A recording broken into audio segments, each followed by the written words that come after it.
Hello and welcome. Welcome back sa inyong lahat dito mga collective. Kumusta kayong lahat dito? I hope everybody are doing well. Pakilakasin na lang po ng volume ng reading na ito dahil hindi pare-parehas. Hindi lahat pare-parehas ng gadget na no. So kayo na lang po ang mag-adjust while watching this reading or any of my readings. And again guys, this is collective and timeless. Kunin nyo lang kung saan kayo nakaka-resonate, kung hindi naman para yun sa ibang kapatid natin na nanonood dito. Huwag po tayong bitter. Love lang po tayo dito sa aking YouTube channel, The Star Talking Tarot. At sa mga hindi pa alam, paki-check na lang po ninyo yung isa kong YouTube channel na Ingles, The Star Angel Tarot. Nandito po sa description below. Click nyo lang po yung link and it will send you straight to my the other YouTube channel, The Star Angel Tarot. So yes, yung reading na ito kapatid is about hindi pa kayo tapos ng taong ito. Minamanifest ng taong ito na may part 2 pa sa inyo. Alamin natin kung sino tong taong ito. Okay. Spirit Guardian, sino tong taong minamanifest ang ating collective na may part 2 pa sa kanila? Okay. Sino tong taong minamanifest ang ating collective na may part 2 pa daw sa kanila? Ang lakas ng confident ng taong ito, kapatid. Yan. Year of the Horse. You might be dealing with a person. Kung alam nyo guys, kung ano yung, ano niya yun, I'm sorry. If your person's Year of the Horse, no? Foreigner. You could be dealing foreigner. Yung mga zodiac sign ng mga person ninyo, na siguro alam niyo no? Karamihan naman alam niyo yung mga zodiac sign ng person ninyo. So, yeah, masarap kausap. Ang taong ito ay masarap kausap. Minsan nagkaka-reverse yung mga energy, mga kapatid. Gwapo. Siyempre, ano. Mahilig sa mga gwapo. Vlogger. So, ang taong ito ay vlogger. You might be watching this person. Siguro inspired ka rin sa taong ito. And masarap kausap. Hindi lang gwapo, masarap pang kausap. Hindi boring kausap. Lalo-lalo na foreigner. Ano? Kahit na dumudugo-dugo ng ilong mo sa entertain ng taong ito, nag-i-enjoy ka pa rin. Okay lang. Bakla. May pagka-bakla itong taong ito. No? Yeah. Again guys, hindi lahat magkaparehas ng istorya ha. Kunin nyo lang guys kung saan ang nakuhanan ninyo na nasabi ko dito no, yung mga nabanggit ko, I'm sorry. Mahilig magbasa. Ang taong ito ay mahilig magbasa. Book lover, baker. Medyo ano to? Mapalad ang labi. Yeah. Medyo mapalad ang labi. Big lips. Okay, letter Q. May letter Q sa kanya. Teacher, tutor, or siguro like again, this could be a teacher or maybe this person is kind of like a teacher for you, no? Siya yung nagtututor, nagbibigay aral para sa iyo. Marami kang natutunan sa taong ito. Masyadong matanda or siguro talaga nagtatrabaho siya, no, as a teacher. Hotel management. Nagtrabaho sa hotel, singkit ang mata, may pagka Chinese, paupahan. Koreano siguro or Chinese. Baka may lahi nga talaga ano kasi may foreigner tayo dito. Pilyo. Okay. Again, ala K-pop. So mahilig ka talaga siguro kapatid sa mga ala K-pop ano. So confirm no, paupahan, singkit ang mata. So may pagkala K-pop. Libra. Okay. Fire sign. So again guys, fire sign, Aries, Leon, Sag. And again, maganda. So may gwapo tayo, may maganda na. So lahat, andyan na, gwapo, maganda para sa inyo, no? Mahilig sa matangos na ilong. So yes, wow. Talagang confirm, gwapo, maganda kasi matangos yung ilong, ano? Air sign. Okay, again, air sign, Libra. Friendship. Meron itong naging friendship, naging magkaibigan, ano? So, that's a good thing, no? That's the good sign na may part 2 pa talaga sa inyo. From friendship to lovers. Wow. Okay, professional. May pagka-professional lang taong ito. Magandang trabaho, maganda yung antas sa, ano niya, no? May baril. May baril. Siguro sundalo, police, or security guard. Hindi batuta, basta may baril. Announcer. Okay. Siguro, radio announcer or again, vlogger, ano. I feel like this person's really have a good communication. Magaling siya makipaghalubilo, ano. Kaya ikaw din. Yeah. Kaya, itong taong ito madali siyang maging kaibigan eh. Yeah. Yeah, easy, ano siya, easy going, professional, again, confirm mga kapatid, napaka-professional ng taong ito. Okay, alamin pa natin. How about, zodiac signs, sino itong taong ito na feeling niya or confident siya, no, minamanifest si collective na may part 2 pa sa kanila. Okay. Letter I, 4, 10. I'm also getting like tampuhan. Again, malakas ito yung love reading and friendship. Yeah, may tampuhan sa inyo dito mga kapatid. Okay, no contact. 4 is like family. So you're like a family to this person, or maybe this person sees you for a long-term, no? Long-term commitment relationship. Letter N. Again, Q, N, I. Number 8.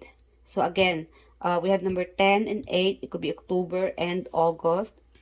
Yeah, ano pa? Who's this person na, this person believe na may party pa ko collective.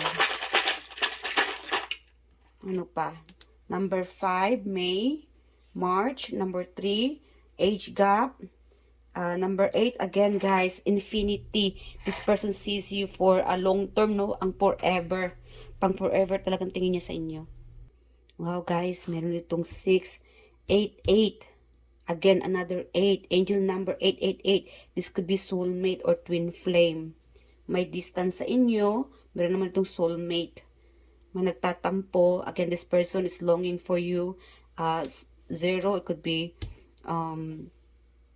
again, it could be the Fool. Yeah. Okay, 7, July. Yeah, the Fool. May pagka-childish ang taong ito. Or Aquarius, ano. So, alamin natin kung bakit manifest pa ng taong ito na magkabalikan pa or may second chance pa sa inyong dalawa. Okay, wow. Again guys, meron itong soulmate connection. Malakas ang soulmate connection. This person believe na may second chance pa sa inyo. So, let's find out this more message. Again, soulmate. Malakas dito yung soulmate. This person is like a busybody. Kahit busy man siya, ikaw pa rin ang iniisip niya. Para bang walang araw na hindi ka lumalabas sa isipan niya. Yeah, this person have a lot of hope, no? Na sana ay, I don't know, magkaroon ka ng anak, mapatawad mo siya. Yeah. Siguro may mga, I don't know, I'm getting like a third party yung iba dito sa inyo. May ibang option ka siguro. Yeah, the moon, hidden. Siguro dalawa. Again guys, dalawa sila sa buhay mo.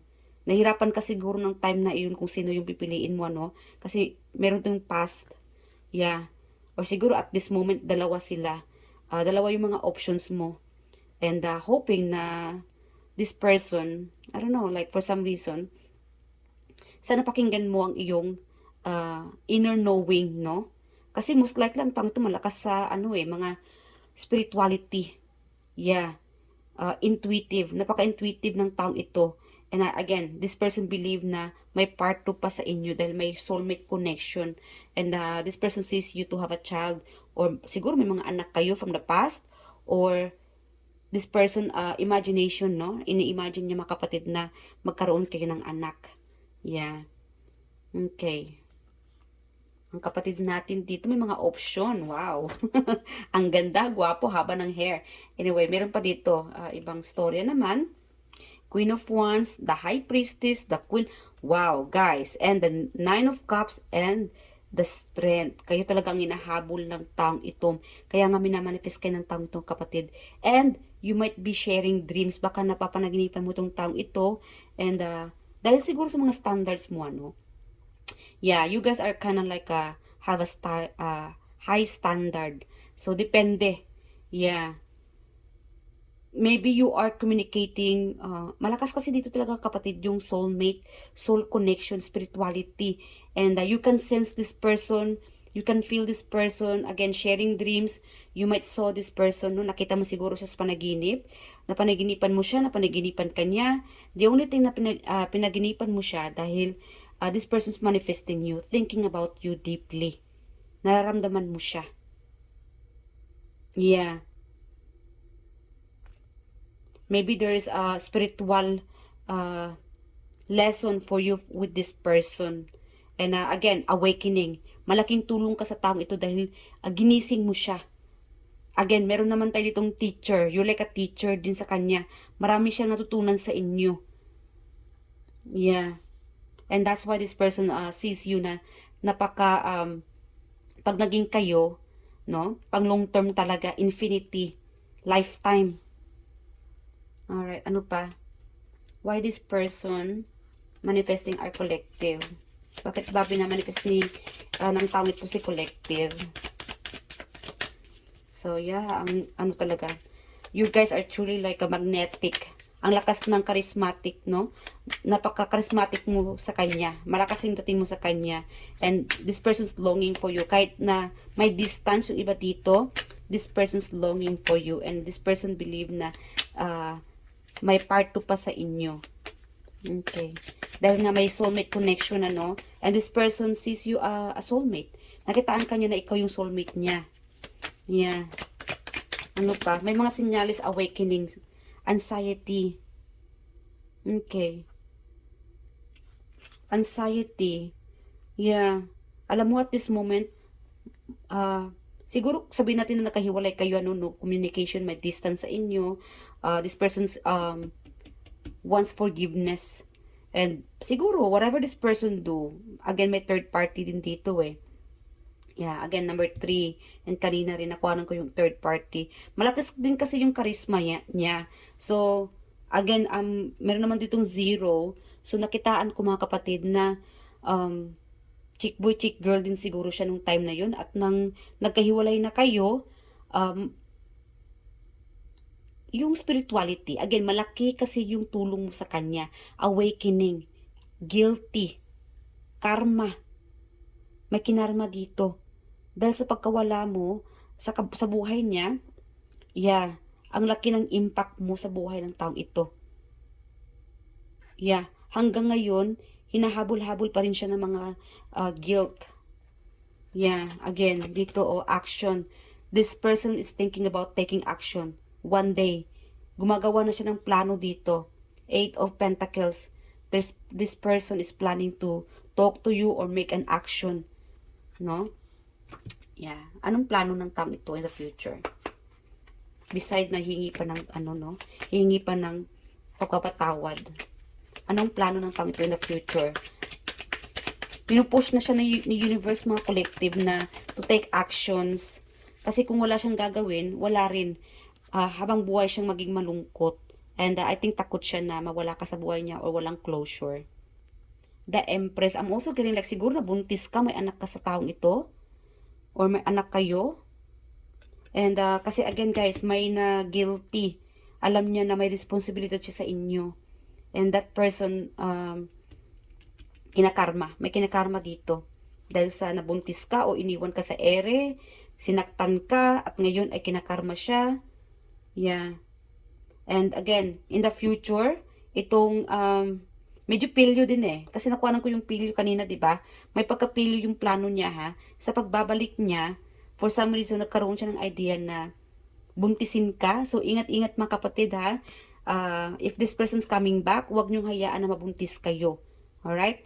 And sa mga lalaki naman dito, mga masculine na nanonood, if this person's coming back and try to lure, no, parang aakitin ka, yes, mag-ingat-ingat at baka mabuntis nyo itong person na ito. So, kasi meron itong napaka-impulsive, the 0, the Fool. So, whenever you see this person, meron dito na biglaan magdesisyon or making a move. Magulat ka dito sa action niya o sa gagawin niya. Alright? Kasi nga, kinukuyog siya ng karma or the anxiety na kailangan talaga na may closure or ayusin, na magkaayos kayong dalawa. Kahit na hindi naman magkaroon ng relationship, at least friendship. Kasi na-miss niya yung bonding ninyo at ayaw niya ng makasakit ng tao. And I think this person is really truly a good heart kasi nga 'di ba siya yung tao na ayaw makasakit ng kapwa dahil pagka alam niya na may nasaktan siya, yan, nalulungkot na siya, feeling niya you against the world, yung ganun. Yeah, talagang nagigilty siya pagka may nasaktan tao. Okay, ano pa? At nakitaan ka ng taong mga kapatid, ng taong ito mga kapatid na again pang long term, pang family yan, no? Seryosohin ka talaga dapat. So, yeah, and I think this person is in processing of changes, no? Yeah, so awakening, paggising, malaking tulong ka sa kanya. Ginising mo ang taong ito. Lesson learned. Yeah. So at this moment again malakas din dito yung yung twin flame. So my second, yeah, my part 2. Medyo magulo din kasi ang twin flame mga kapatid. Paki-research na lang kung anong ibig sabihin ng twin flame kasi mahaba-haba yung storya ng twin flame. Yeah. So again, this person has to face you genuinely. Dapat totoo yung paglapit or yeah, forgiveness Yeah, pagbabago, kailangan magbago talaga siya bago lumapit sa iyo. So, at this moment, yan yung niya, soul, anong tawag nito? Soul journey, darkness. Yeah. At this moment, this person is facing the darkness of the soul. So, nagmuni-muni pa tong taong ito, hindi pa nagpapakita, parang ghosted. Yeah, hindi nagpaparamdam. Kasi nga, this person is facing their soul or darkness, Yeah, dahil binabago pa siya ng universe. Okay. What else pa, Spirit Angels? Itong taong minamanifest ang ating collective. Attention of others. I'm addicted to attention of others. I love feeling wanted and needed. I don't feel whole without it. So yeah, this person is kind of like a attention seeker, Kaya siguro may third party na humali sa iba, nagkaroon siya ng option sa iba dahil akala niya ay totoo yung taong iyon, and then later on, na-distract. Ang bilis ma-distract ng taong ito. Yeah, may pagka-childish kasi eh. Yeah. At lalong-lalo na may pagka friendly, masyadong friendly ang taong ito. Charming, maganda. Yeah, guwapo. Okay. Masarap kausap. And siguro na scam. Yeah, para bang temporary lang. Nadala kasi siya sa mga madali siyang nabibighani. Yeah, ika nga. Kung may nagko-compliment sa kanya, tuloy. Bigla siyang napapa-okay, tayo na. At ikaw naman, na dapat naging kayo or, I don't know, for some reason, nabighani siya sa iba, At ikaw naman ay nasaktan, naiwan, nagkaroon ng pagkahiwalayan sa inyo, pati mga anak na niya, nakalimutan niya yung responsibilidad, kung may mga anak kayo. And now, realization hit this person na dapat nag-umayos siya, dapat nagkaroon siya ng attention sa inyong mga anak, kung may mga anak kayo, dapat naging responsable siya. So, sising-sisi ang taong ito mga kapatid. And how this person sees you at this moment. How this person sees you. So, this person sees you mga kapatid na napaka-trusted mo, trustworthy. Like again guys, iba ang pinili niya, na nabudol siya, nag-iba yung ugali yung pinili niyang iba, And tuloy, lumayo ka na, nasaktan ka na, nakapag-move on ka na, happy-go-lucky ka na, and makinis ang balat. Yeah, that's the reason na nagustuhan niya sa inyo, yung mga quality. Funny, masarap kausap, always blaming someone else. That could be the reason kaya nagkahiwalay kayo dahil meron kasi dito na denial. Yeah, dinideny mo siguro siya, Quiet, knowledgeable, matalino, tahimik na matalino, and mapagmatsyag, you are beautiful inside out. That's the reason na nagustuhan ka ng taong ito. Yes or no bago mag-end ang reading natin. So, ask any question guys and the answer will be yes or no. Oh my God, guys, 8, another 8. Confirms. Yeah, twin flame, infinity and beyond. Wow, kayo talagang forever. Yung iba sa inyo dito, ito yung forever mong tao. So, we have here, yes, inner strength, courage, bravery, confidence, compassion, taming, control, overcoming self-doubt, focus, persuasion, influence. malaking influence ka sa taong ito, and there's a good friendship between the two of you, and malakas yung energy niyong pareho. So, that's it for today mga kapatid. I do hope nag-enjoy kayo sa reading na ito. I love you guys, and I'll see you guys on the next reading. Bye!